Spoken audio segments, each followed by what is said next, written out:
बढ़ती बेरोजगारी से देश का हाल देखिए।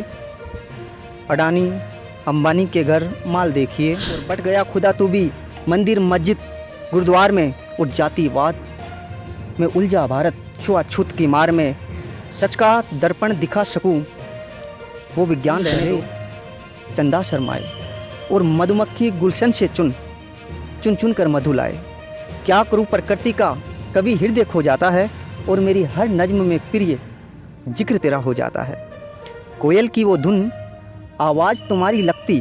और माथे की ये बिंदिया महताब सी चमक। 2014 की बात है, तो धीरे धीरे वहीं से मैं दो पंक्तियाँ लिखता हुआ शुरू किया। आज बस आप सभी की मोहब्बत से बस थोड़ा बहुत लिख लेता हूँ। साथियों, आप सभी को सादर नमस्कार। मैं सुनील कुमार कोलिल्या, आप देख रहे हैं आपका अपना यूट्यूब चैनल डेमोक्रेसी अपडेट।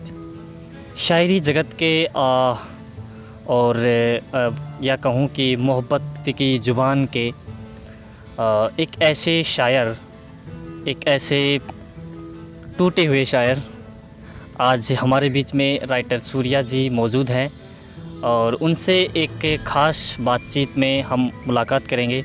तो सर, सबसे पहले तो बहुत बहुत स्वागत है यूट्यूब चैनल पर। बहुत बहुत शुक्रिया सर आपका।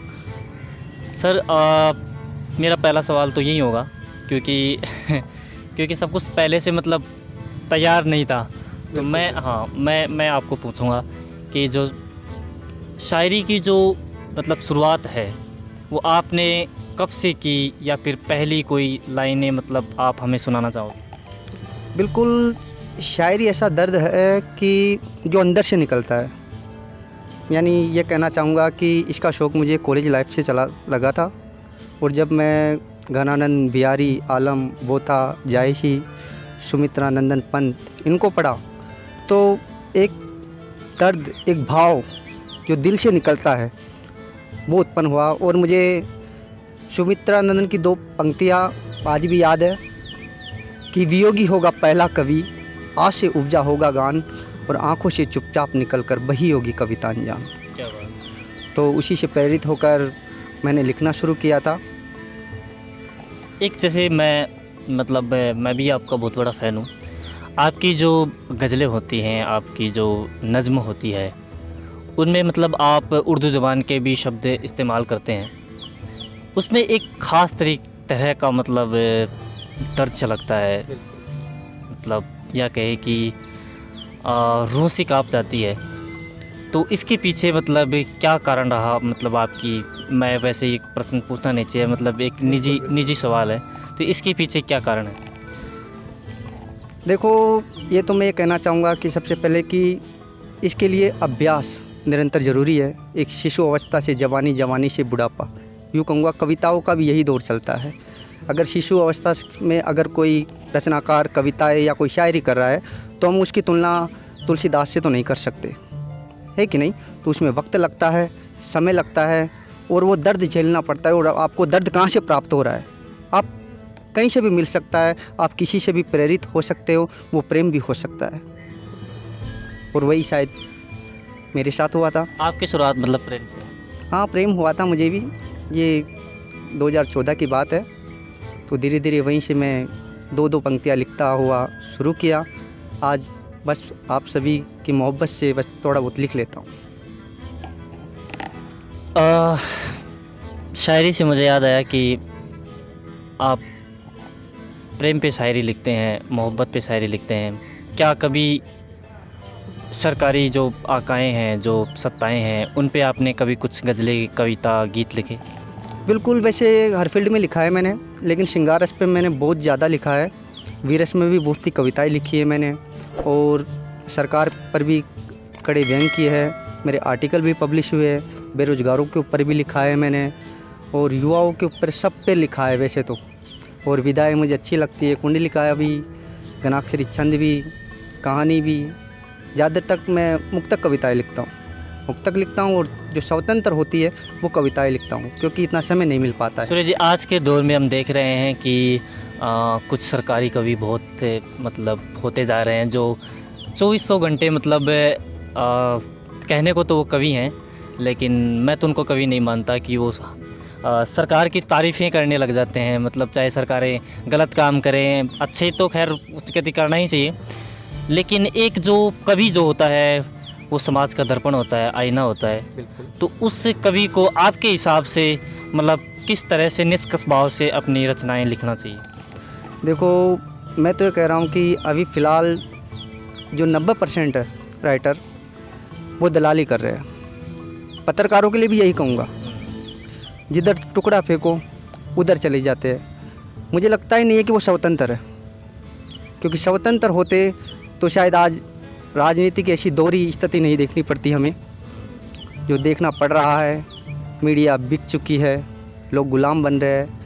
लेकिन वैसे बहुत है अच्छे रचनाकार कवि जो व्यंग करते भी है, वो सिर्फ एक ही चीज़ देखते हैं, काम देखते हैं क्या किया है, और उसी की आलोचना करते हैं और समक्ष रखते हैं सभी के कि हमने ये कार्य किया है और इन्होंने ये कार्य किया है। ये बहुत अच्छी बात है कि लोग लिख रहे हैं, सरकार के खिलाफ भी व्यंग भी कर रहे हैं। आप अपनी कोई रचनाएं, कोई गज़ल हमें सुनाना चाहेंगे? बिल्कुल, क्यों नहीं। ये वो देश के ऊपर सभी लिखते हैं, मैंने भी कुछ रचनाएं लिखी है, उसी में से एक रचना समक्ष रखूँगा मैं। बढ़ती बेरोजगारी से देश का हाल देखिए, अडानी अंबानी के घर माल देखिए, और आंकड़े सब बयां कर देते हैं स्थिति क्या है। क्या बात। रिपोर्ट उठाकर गुजरे हुए साल देखिए। और अब डिबेट नहीं होती है आर्थिक मुद्दों पर, मीडिया में टुकड़ों पर पलते दलाल देखिए, और खेली जाएगी राजनीति देश के जवानों पर। क्या बात। खेली जाएगी राजनीति देश के जवानों पर। धीरे धीरे गिरगिट की बदलती चाल देखिए, और बढ़ती आर्थिक मंदी आत्मनिर्भर कर दिया साहिब कुर्सी की ताकत का कमाल देखिए। क्या बात। और निजीकरण क्या है वो भी समझ में आएगा। निजीकरण क्या है वो भी समझ में आएगा। काफ़ी लोगों को समझ में नहीं आया। घर पर मकड़ी का बुना हुआ जाल देखिए। क्या बात है। बहुत बहुत शुक्रिया।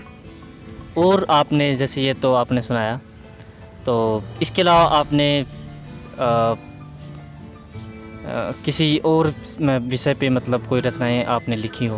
बिल्कुल, सभी विषय पे लिखी है, प्रेम पर, धर्म पर, देश के ऊपर। बहुत अच्छी है। अभी जो देश में जो धार्मिक हालात हैं देश के, मतलब कट्टरता एक चरम पे है। बिल्कुल बिल्कुल। और जो राजनीति में जो नेता हैं सत्ता पाने के लिए मतलब किसी भी हद तक गिर सकते हैं। बिल्कुल। तो उस पे आप मतलब कुछ मतलब हमको सुनाना चाहोगे? बिल्कुल, मैं 2-5 पंक्तियाँ समक्ष रखूँगा। विश्व दरा पर जन्म लिया, मानवता को समान रहने दो। विश्व दरा पर जन्म लिया, मानवता को समान रहने दो। तुम बन जाओ हिंदू मुस्लिम, मुझे इंसान रहने दो। क्या बात है, मुझे इंसान रहने दो। और नावाकिफ से आए तुम, कैसे तुम्हें पहचानूं। नावाकिफ से आए तुम, कैसे तुम्हें मैं जानूं। और वेश बदल कर आए दर पर, कैसे मैं पहचानूं। अखंड भारत की नींव बन सकूं, ज्ञान रहने दो। तुम बन जाओ हिंदू मुस्लिम, मुझे इंसान रहने दो। और बट गया खुदा तू भी मंदिर मस्जिद गुरुद्वार में, और जातिवाद में उलझा भारत छुआछूत की मार में। सच का दर्पण दिखा सकूं, वो विज्ञान रहने दो। तुम बन जाओ हिंदू मुस्लिम, मुझे इंसान रहने दो। क्या बात, काफ़ी खूबसूरत आपकी रचना है। एक मैं आपको मतलब सवाल समझ लीजिए कि आप अपनी ज़िंदगी में अपनी लाइफ में ऐसा कौन सा व्यक्तित्व है जिससे आप सबसे ज़्यादा प्रभावित हुए, जिसको आप आइकन मानते हैं, आदर्श मानते हैं? आदर्श, देखो, स्टार्टिंग में मैं कॉलेज लाइफ में मैंने बताया था, तो वहाँ मैम थी, पढ़ाती थी हमें, रेखा मैम। तो मेरे पास हिंदी साहित्य था। तो जो कबीर साहब हुए, तुलसीदास जी हुए और गणानंद हुआ, तो उससे क्या है प्रेरित हुआ मैं। और मुझे प्रेरित हमारी मैम करती थी लिखने की। मैं टूटी फूटी रचनाएं लिखता था, उनको बताता था, लेकिन उन्होंने मेरा हौसला कभी डिगमगाने नहीं दिया। उन्होंने यही कहा कि प्रयास करता रहे सूर्या, तुम एक दिन अच्छा शायर या अच्छा रचनाकार जरूर बनोगे। और शायद ये सब आज आप सभी की मोहब्बत है कि कुछ पंक्तियाँ या कुछ रचनाएं मेरी अच्छी है। तो उसी में से एक रचना आपको सुनाना चाहूँगा।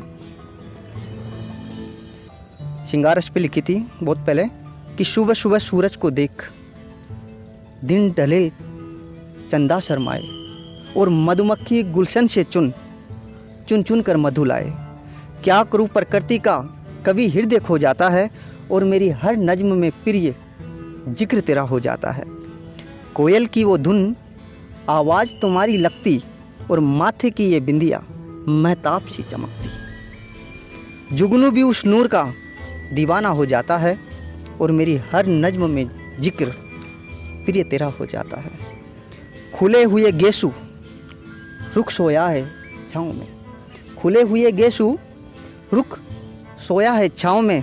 अंबर में बिजली गरज रही, या पायल छन छन करती पाँव में।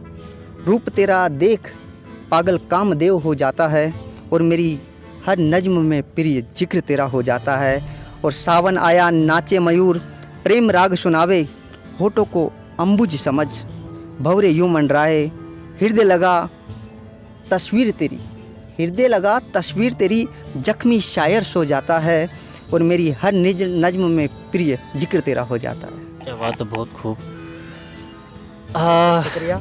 जाते जाते टाइम में हमारे दर्शकों को जो आप और मेरे जैसे काफ़ी सारे जो नौजवान हैं जो लिखना चाहते हैं, अपने दिल के जज्बात कहना चाहते हैं शायरी के माध्यम से, उनको आप क्या संदेश देना चाहेंगे? देखो, जिस अवस्था से मैं गुजरा हूँ, और मुझे पता है कि उस अवस्था से लाखों जो शायर बनना चाहते हैं या लेखक बनना चाहते हैं वो टूट रहे हैं। क्योंकि मैंने पहले एक आर्टिकल भी लिखा था इसके ऊपर, शायद आपने पढ़ा भी होगा, मैंने भेजा था आपको सर।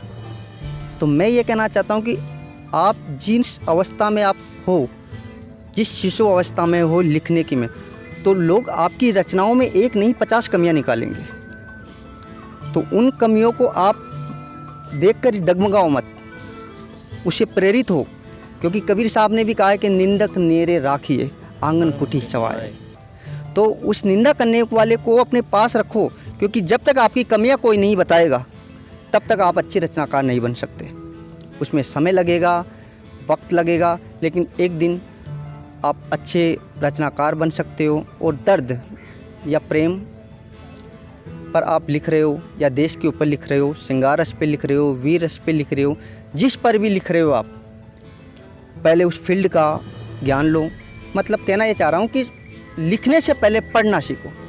जितना आप अच्छी बात। पढ़ोगे, जब तक आप पढ़ोगे नहीं, मैं कहता हूँ कि आप 50 पेज पढ़ोगे तब जाकर आप 5 लाइन लिख पाओगे। 5 लाइन ये देख लो।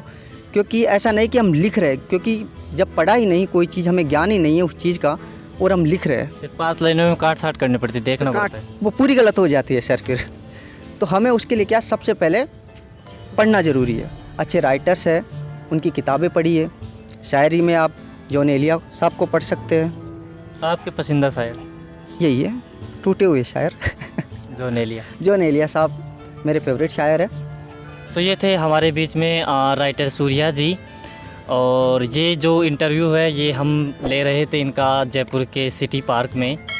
बहुत बहुत धन्यवाद, शुक्रिया दोस्तों। देखते रहिए डेमोक्रेसी अपडेट। मैं सुनील कुमार कोलिल्या, शुक्रिया।